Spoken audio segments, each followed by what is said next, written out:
Hello and welcome to everybody joining our webinar today. We're going to spend the next 30 to 40 minutes talking about innovation and opportunity and how they're related to each other in our webinar called Who Needs Luck? I'm Val Jonas, CEO of Risk Decisions, and I've been working in risk for 30 plus years. And one of the key things we do at Risk Decisions is provide the Predict software, which you can see here, a splendid array of tools to help you manage risk. But of course, we often say risk and forget opportunities, and that's one of the things that I want to focus on today. Well, first of all, I think it's quite important for us to try to understand opportunities, because I think it's a bit of a problem that many people don't really grasp what they are or how to tackle them. There are many challenges, and then we'll go on to talk about how to capture them. Looking at how the link to opportunity might work, the ingredients for success, and at the end, summarising, and we'll have some questions. I'm going to start with an organisation that I've been involved with recently, both using, implementing, getting certification, ISO standards, and in this case, ISO 31000. So 31000, as you probably all know, is the risk guidance. And there's an exercise going on, or that's been going on for a little while now, looking at all the definitions of risk across all of the different ISO standards. And it's astonishing. There are something like more than 200 different definitions of risk and different words, as you can see here. There's a bit of a view of how many times different things are referenced to mean this thing called risk. And as you can see here, opportunity seems to come a long way down the list. It's not mentioned very much. And in fact, in some standards, they don't recognize anything to do with opportunities at all. But the field that we are most involved in, projects, programs, portfolio, business level and strategic risk, opportunity is really very important.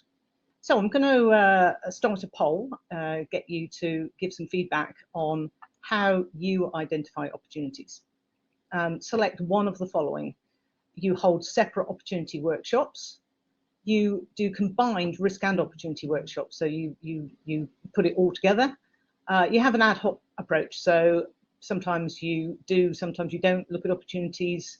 It depends on the project or the initiative that you're working on, or your organisation, you don't look at opportunities at all.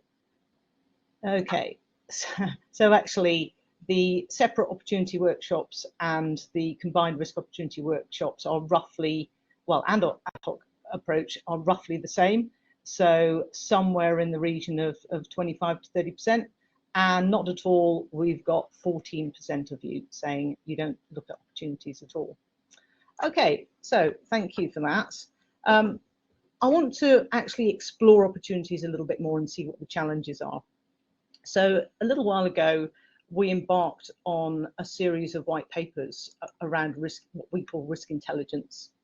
And we asked some people that we respected as risk experts to share their thoughts on risk leadership. And you'll see throughout this presentation, I will share some quotes that came out of that work. To start off with, we realized that when people think about risk, they think about negative things. So you can see all these words of protection, losses, compliance, damage, disaster, contingency, etc., failure, preventing things happening, and in fact that is typically the way people think. And we decided it was time to try to turn things around and look at risk in a much more positive way. And it's not that you're trying to set aside risk and say it's not important, but you need to think about risk in a much more positive way and see how it can support what you're doing and not just be a barrier.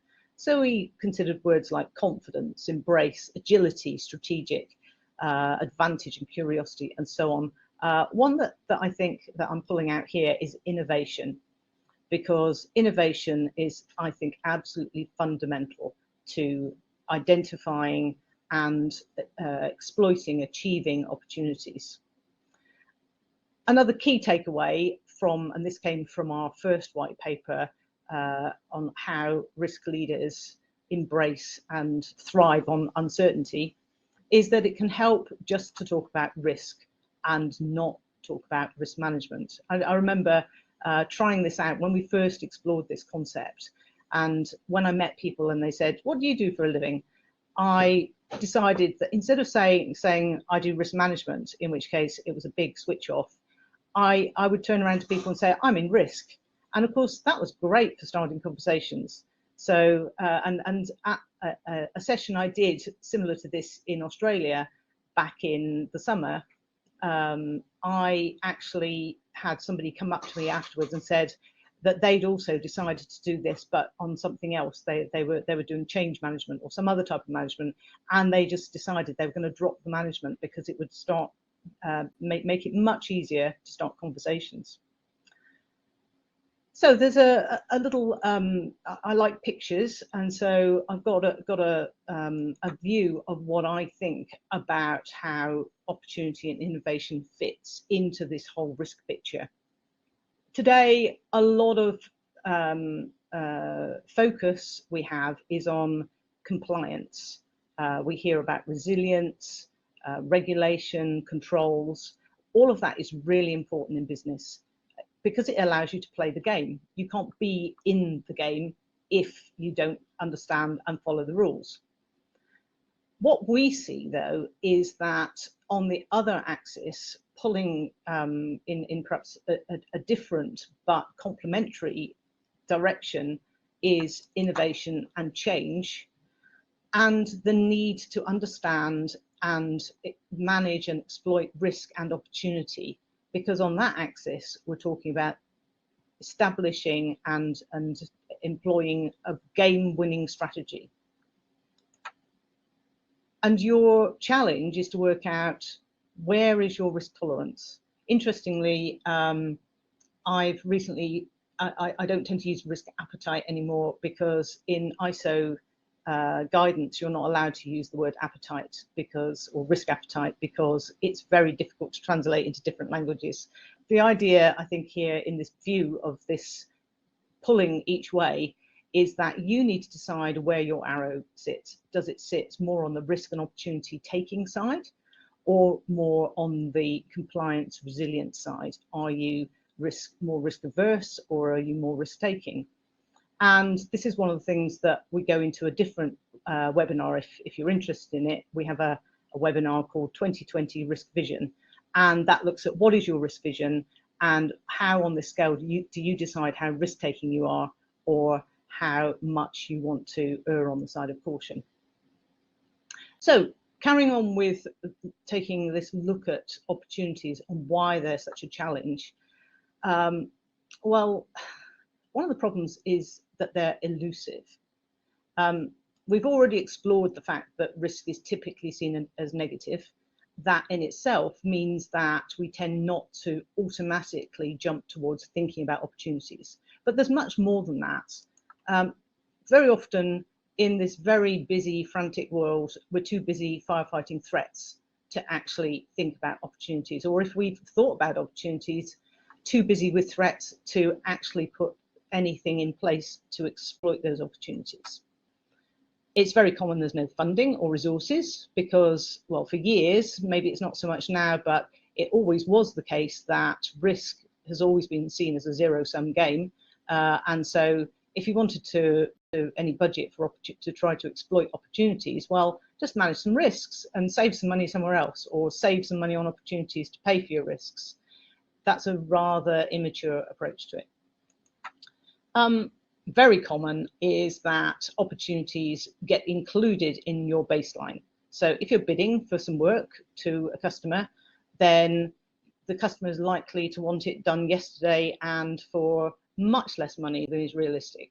And therefore, since you're probably in a competitive bid, you're going to try to make your offering as optimistic as possible.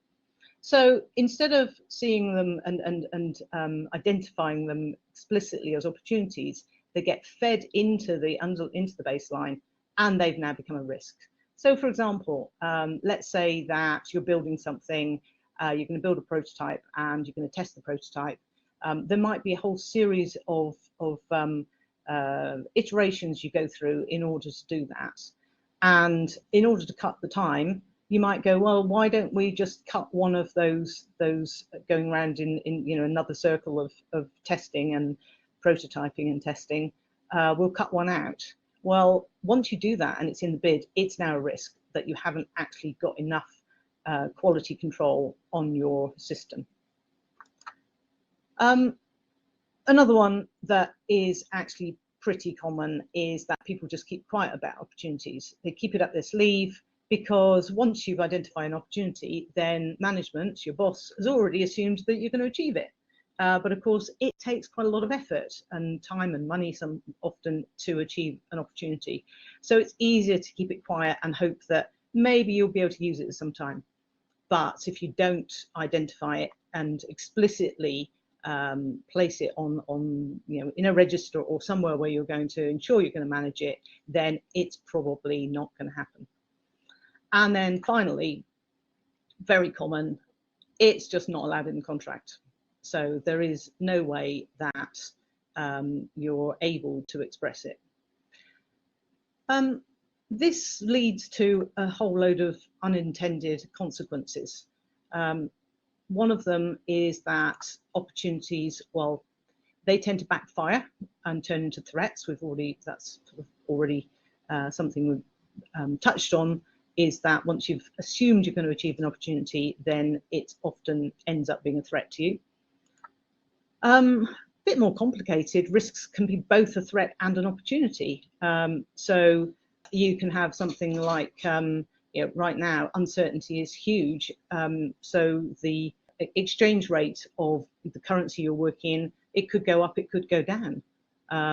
So you could end up with uncertainty, which is either positive or negative. One thing that I can say, I believe very strongly, is that you need to take calculated risk to achieve opportunity. By what I mean by that is you actually have to work out the various future scenarios, what might happen, how you're going to get there. Planning is absolutely fundamental, not only to managing risk, but also probably even more so to achieve opportunities. And one thing I can tell you, and I'm a senior manager, and I've worked with lots and lots of very senior managers. They don't like surprises. So even an opportunity is not a nice surprise.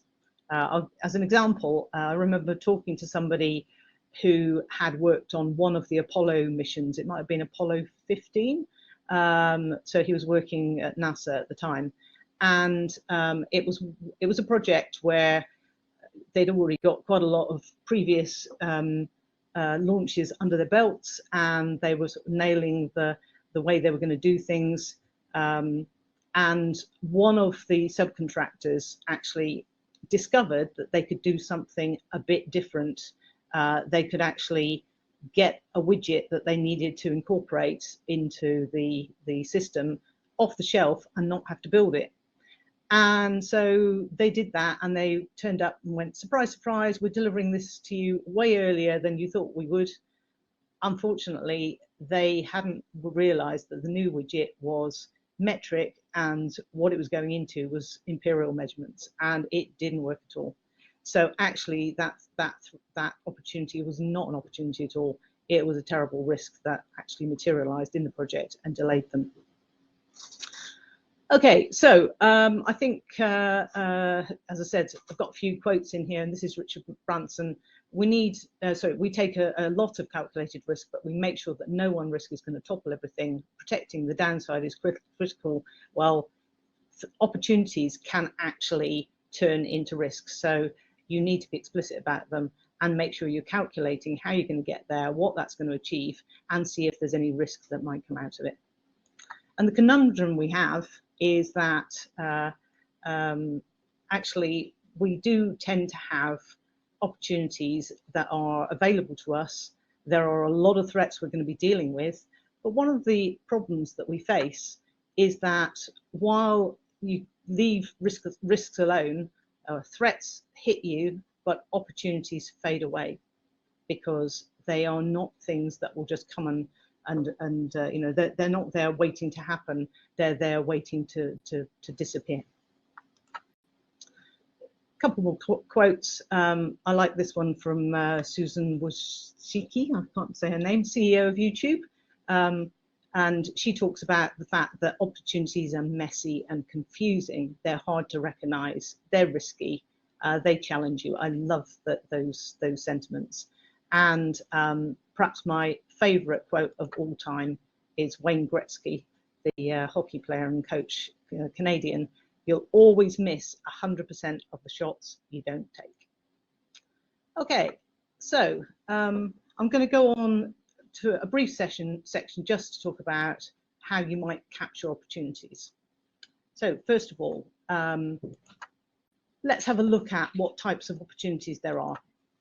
Well, we can have quick wins, things that just sort of pop up and you might be able to grab, medium-term opportunities, and what I call long shots. So let's look at the three of these. The quick win opportunities. First of all, I think that these ones are something that you need to you're only going to be able to grab if you're keeping your eyes open. So keep your eyes peeled. There's often obvious things that you can take advantage of. They're often found by discussing things cross-functionally. So the siloed approach to risk is a very, very poor way of managing both threat but also achieving opportunity, because cross-functionally you can often see things that somebody might mention something that you just didn't realize, and problem solving cross-functionally can be very, very rewarding and satisfying. But most of all, particularly with quick winning opportunities, you need to be prepared. Oops, sorry. And here we've got this quote from Oprah Winfrey, which I love. Somebody asked her one day, or said to her, "Oh, you're just lucky." And she said, "No, I'm not lucky. I'm actually prepared to take opportunity." So medium-term opportunities, how to capture them? Well, first of all, at this level, I think it's useful to try to work on lessons learned, things that you've got under your belt, experience, and things that may crop up again that you've learned from previous projects, programs, things in the business. There's often opportunities that you can find in your schedule.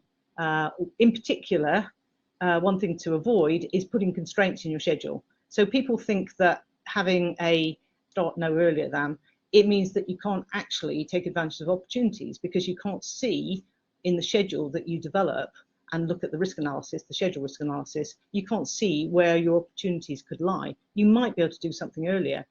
An example of that was we were working with an organization building a big piece of infrastructure, and they had a milestone of where they would be ready to take a load of steel. And as it happened, the weather was fantastic and they were early. The problem was that shipment of steel was coming from South Korea, I think, and they had to sit there for 6 weeks waiting for that shipment. There was no way they could get it there earlier. So they lost the entire opportunity of the good weather and the early finish of the earlier schedule items. But most of all, it's important that you employ diverse lateral thinking. And here, Andrew Millington of Kinetic captures it. You really need to invite a diversity of thinking and to be open to new ideas.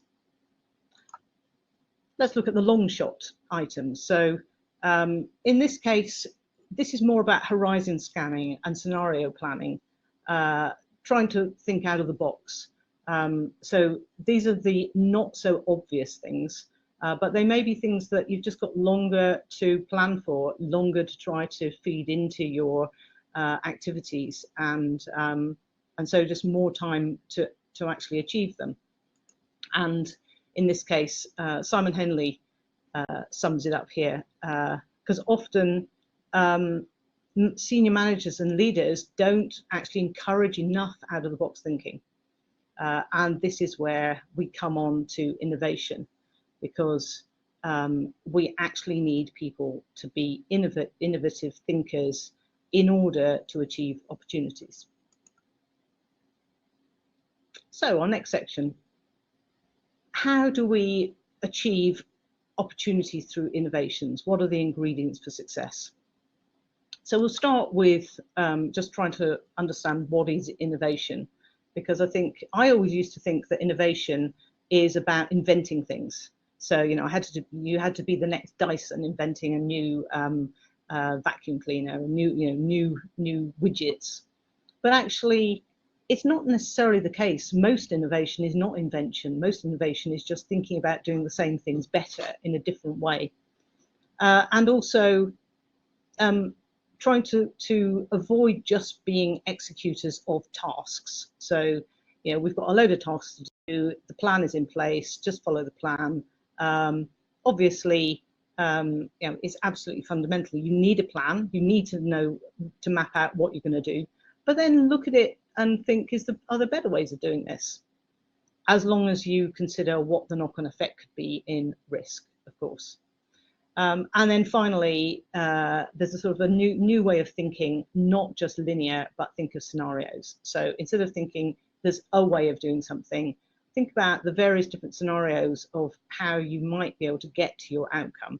So in the future, you've got your goal. And again, this is one of the things that I talked about in the 2020 Vision webinar, is having a goal and working out how to get there and being prepared along the way to take opportunities and also possibly take risk and think of the different scenarios along the way. There's some really good stuff out there on the internet. McKinsey, I particularly like. They have some pretty good blogs out there on various things around risk. In this case, I looked at their article called "The 8 Essential Attributes," and this was on what innovation leaders say they do right. So they went out and did a multi-year survey, and they talked to something like 2,500 executives in over 300 companies, and that was in different industries, different geographies, and they came up with something like 25 attributes, I think, and then they whittled them down to 8 to work out which were the attributes that were most correlated with high-performing businesses.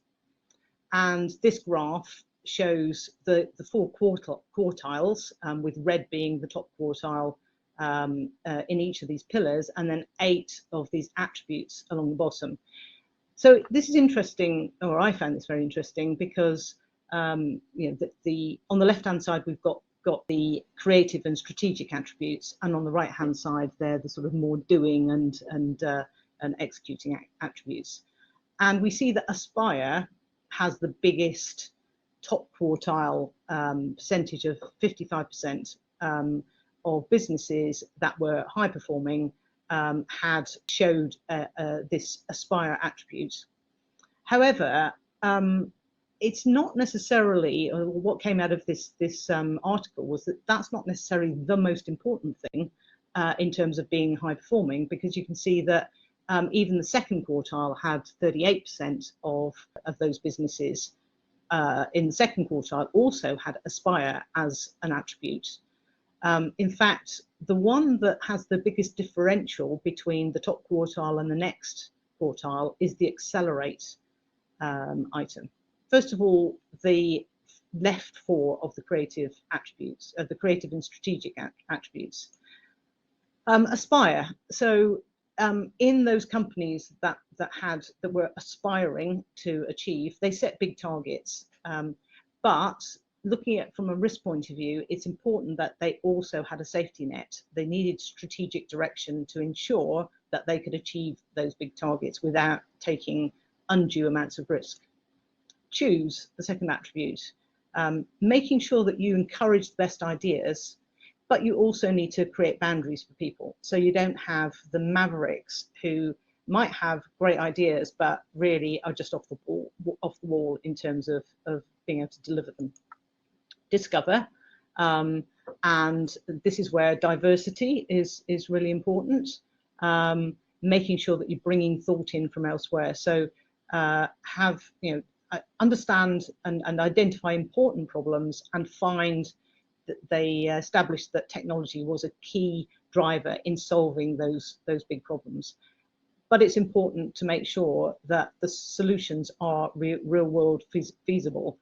So, for example, one of the incredible, huge problems we've had over the last few years was generating a vaccine or vaccines to counter COVID and deal with the pandemic. And of course, that was an absolutely massive problem. Technology to solve it was, they used existing technology and built on it. But of course, what they had to do was make sure that it was really feasible in the real world. Then the fourth attribute, evolve. Make sure that you listen, you reevaluate, you connect with stakeholders. Risk is really important as communication, having conversations is absolutely vital. So those were the left four attributes. The right-hand ones, as I said, the key thing is they found was accelerate. And this comes back to, again, I keep mentioning that 2020 Vision webinar, but I talk about a different survey there where speed of decision making is absolutely vital. And one of the sayings I love is fail fast, fail often. You actually need to make sure that try things, don't be afraid to try things, but be ready to recognize failure. And this is this quote from Ed Catmull of Pixar. It's not the manager's job to prevent risks, it's the manager's job to make it safe to take them.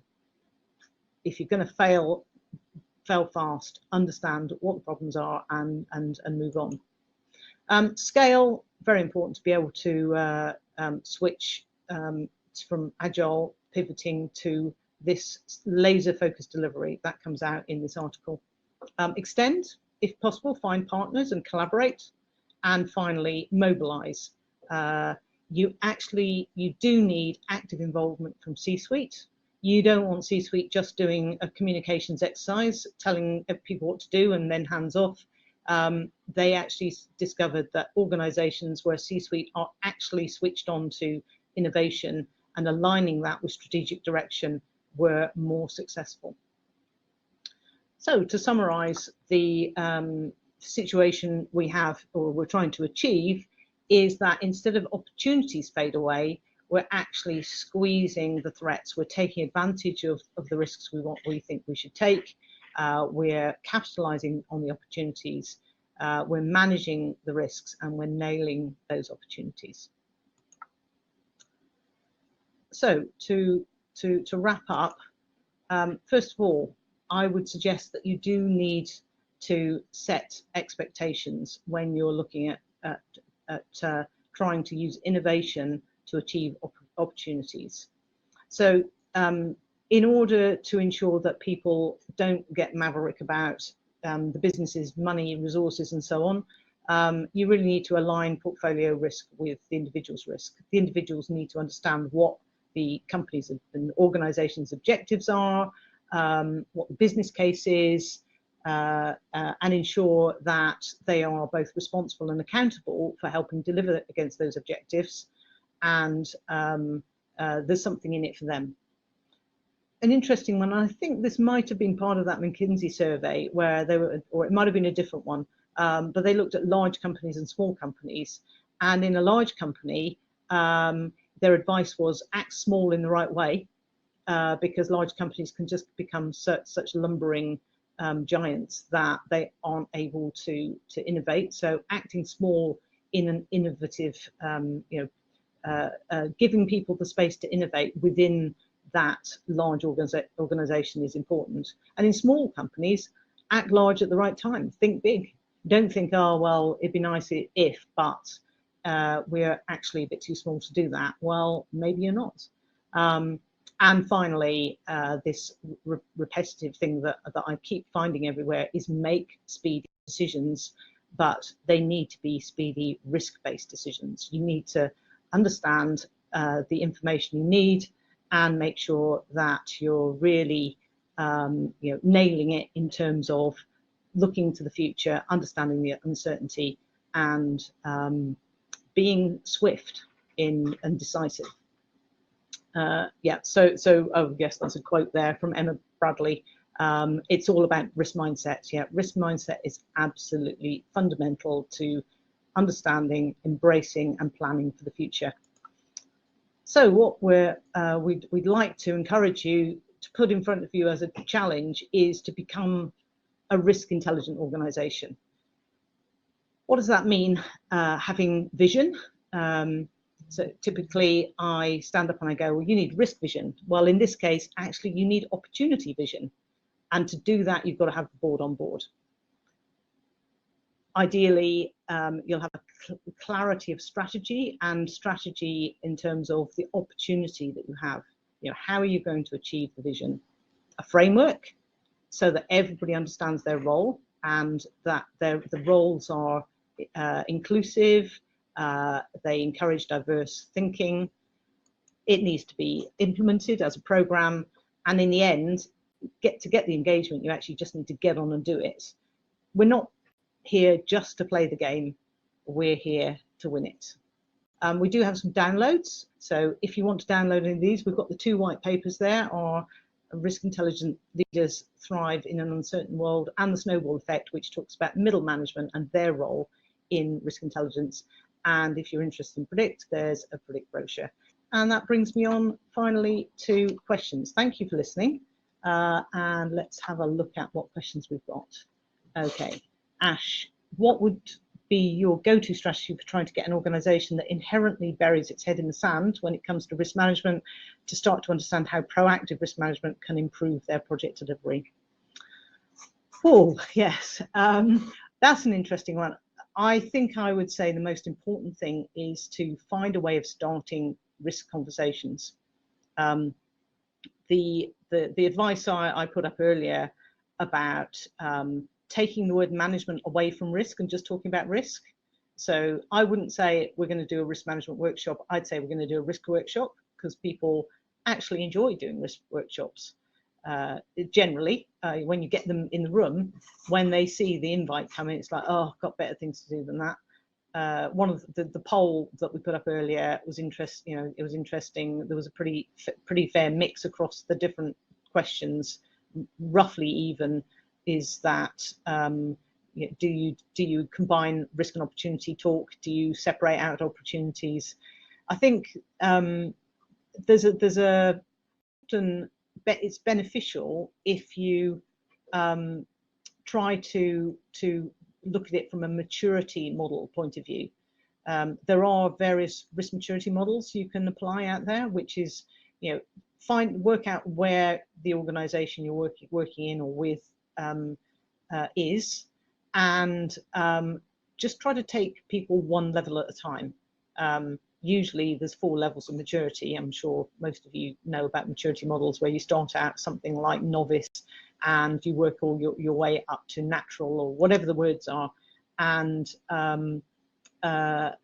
just picking some specific things. But I think that trying to get people talking about risk is important. The other thing, very difficult, I know, is you need to get the organization from a top down to set its risk vision. And one of the ways that I've succeeded, I think, in helping customers is going in at a reasonably senior level, and actually looking at how does your risk vision fit with your company vision, mission, values. So, for example, if you have if you were to look at 2 seemingly industry businesses in the same sector, British Airways and Ryanair, then British Airways and Ryanair will have a very different vision for risk. One is a very high-end quality operator. The other is a cheap and cheerful, don't complain, tough. You know, they're not worried. It's not part of their business model to worry about customer service. So understanding what your risk vision is, and it's different from tolerance. Risk tolerance is how much risk can I take, whereas risk vision is what risk do I want to take, and what risk do I not want to take in terms of how it aligns with my values, vision, and so on. Okay, so we've got another one here. How do you classify an event that could save you time but would cost you money? Oh, yes, that's an interesting one. I think it's similar to the example I gave earlier, that you can have some things that are both positive and negative. So you could have your foreign currency exchange rate could go up or it could go down. This one's a bit more complicated because sometimes you could have an opportunity that could save you time. So for example, you could deploy some key people from one part of the company or to another, and you could speed up delivery, but that might cost you money. I like to think of it as every risk or opportunity, you could view it as a business case in its own right. And so you're weighing up, what am I going to get out of doing this? What does it cost? What's the cost benefit? How much resource is going to be required, and how likely am I going to be successful? Because if you're not going to be successful, or if you don't think there's much likelihood, well, do you want to take that risk? Do you want to try to pay for that opportunity? So yes, I think I would say that it's up to you whether you classify it as a risk or an opportunity. So risk, i.e. a threat. Probably you'd classify it in whichever way you see the potential outcome. And if you want to work it as an opportunity, then make it an opportunity, but it will have a downside to it in terms of the cost. So Tim says, would you use secondary risks attached to an opportunity? Yes and no. I definitely identify secondary risks against an opportunity. How you would then, it's interesting. I think that secondary risks traditionally have been things that you would attach to an action. So often you've got a risk, you do a mitigation action, and out of that action that you take, there's another risk that crops up. I think that yes, I would probably put in risks and opportunities, and I would relate them to each other so that I could constantly, as I'm managing the risk, I would also be tracking the risk. As I'm trying to exploit the opportunity, I'd be constantly tracking the risk. Right, we've got another one here from Paul. What are your views on imposed risk? E.g., in my current project, the board are insisting on something that will cost us a lot of time and money, not a project risk, but an external influence. Oh, yes. You see, this is where I think that the work I'm doing with the ISO project program portfolio new guidance that we're putting together, I think is really quite a useful way of thinking about this, because risks sit at different levels in an organization.